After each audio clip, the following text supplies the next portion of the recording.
Oh, so hot. Mag-milkshake tayo. So, as in,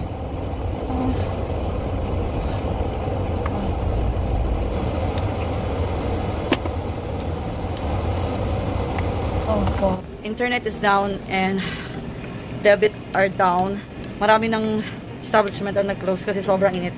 This is the hottest in Victoria so far. The forecast is the hottest the city has seen in the last 800 years. 800 years. Imagine guys, tomorrow will be 50. What's cooking? We're just walking. We are being cooked right now. Sobrang walang electricity yung iba. Napagod kami. Pagod kami sa work. Kasi nag-overtime kami ng 1 oras dahil hindi namin matapos yung trabaho. Pinakamainit daw bukas, so good luck. Marami magsasarang establishment bukas. Walang gusto magluto. San? Talaga. Sorry. Wala eh. Meron talaga. Baka sa online, may mabili pa. Pero ang tagal pa dumating. Magsasubside na daw ang fitness today. God, ang gagawin ko. I'm worried about my husband. Sobrang nakakapagod na. Sobrang baby na mga Victorian eh. Hindi kami sanay sa, lalo na yung mga taga dito. Ako, galing ako ng Pinas. Pero yung mga to, eh mga baby pa to sa mga ganito. Ano to mga to? Hindi sanay sa extreme cold and extreme hot. Promise. Hindi kami talaga sanay sa extreme cold and hot. So yung, kami kahit paano, naranasan namin ang mainit na mainit, diba? Kaso ang tagal na namin dito sa Victoria eh, kaya hindi na rin kami masyadong sanay. Kaya, pagod. Kasi sa Pinas, aircon lang ang katapat eh. Eh kaso dito, hindi aircon ka ba? Wala nang buset. Hindi naman ganun kainit. Ngayon lang talaga, promise. Kasi ko, marami akong paraan. Tatalon ako sa dagat, sa ilog. Pero asawa ko, hindi kasi mahilig sa ganun eh. Kaya, kung nga sa kanya, kumano ka kaya sa lake para masaya. Kasi ako ganun. Wala akong pasok sa isang trabaho ko sa hapon. Asahan mo, tumatalon na ako sa lake. Ako na naka-eyebags ko. Kasi hindi na ako nakakatulog din. Ang hirap patulog, sobrang init. Pangit-pangit na ng skin ko. Nag-decide na ako magpunta dito sa Home Depot. Baka meron. Mapakasakali po kahit yung pinakamahal na bibiling ko para sa asawa ko. Diyos ko. Kawawa naman yung asawa. Ang Diyos ko. Sana bibili. Do you still have air condition? We're all out. When is this coming? Like with new stock? There's no date right now. I see. Thank you so much. Wala. Guys. Dito sa Home Depot. Out na rin. I'm going back to my work na kasi tapos na yung break ko. Ay, sobrang init. Ako po, puro-puro init na lang ang laman ito. Aking vlog. Yung mga tao, nagsibilihan ng mga pagkain sa work ko. Ako naman, gaganti. Para pay it forward in a different way. Gaganti ko.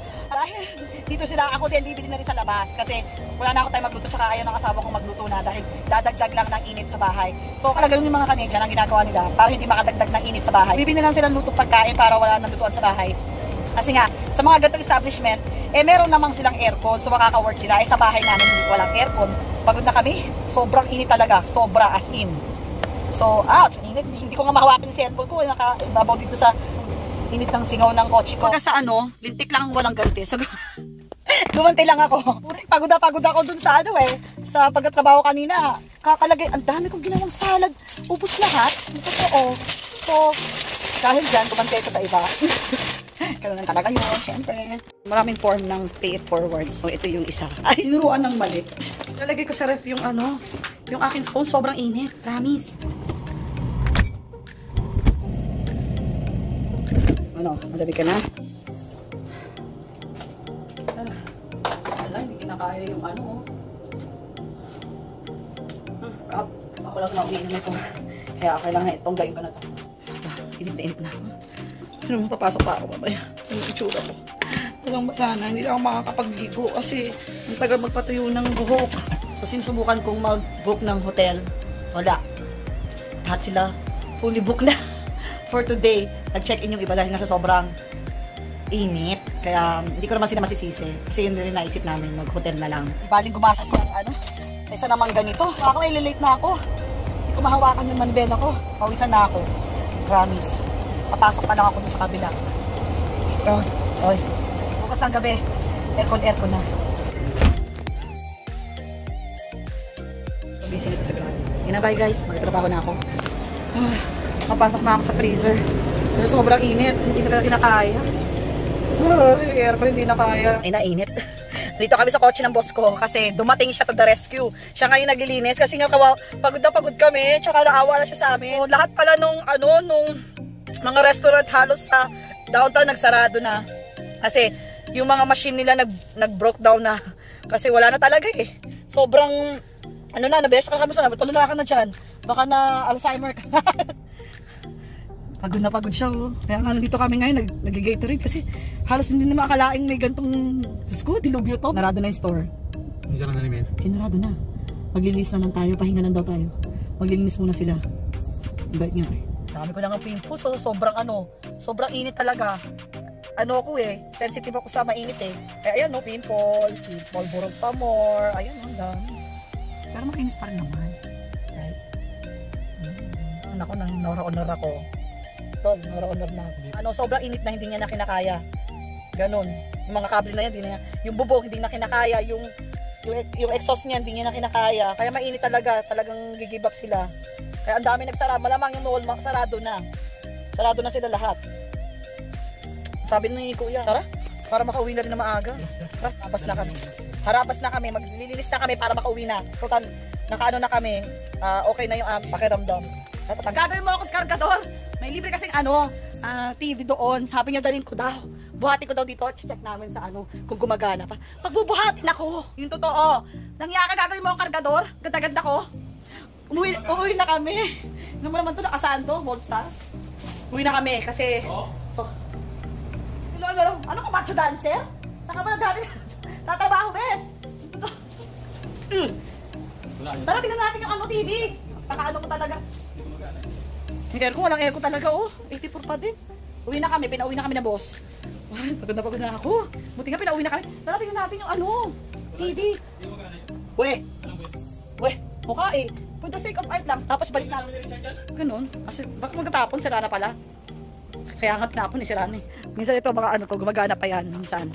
Lalak mo doon, sarap? Check ko kasi si Bin nun eh. Checkin na lang namin. Sarado.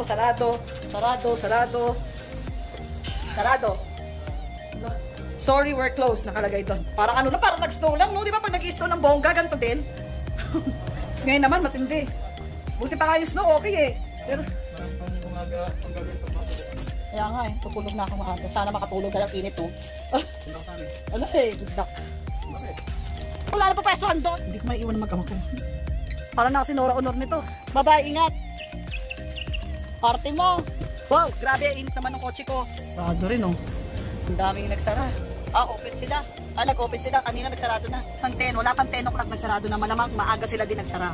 Init talaga. Maramdaman mo pa yun. Medyo lamig na nga. Pero kanina 46 degrees, guys. Ayoko na umalis dito sa kotse. Sa totoo lang. Sobrang init. Pero wala naman akong choice kasi mahal ang gas. Saka hindi pwede. Bawal yun. Sa sala, dito na kami matutulog. Kasi mas maraming bintana. Yung sa namin mga bintana. At saka mas malaki yung space. So, mas malawak yung iniikutan ng hangin. Mag-i-exercise sana ako kasi mag-surfing kami soon. Kaso, hindi na kailangan. Sana makatulog ako. Kasi natin matulog. Hindi na nagkagaling ko matulog. Makatulog ako, ikakagaling ko. Press ko,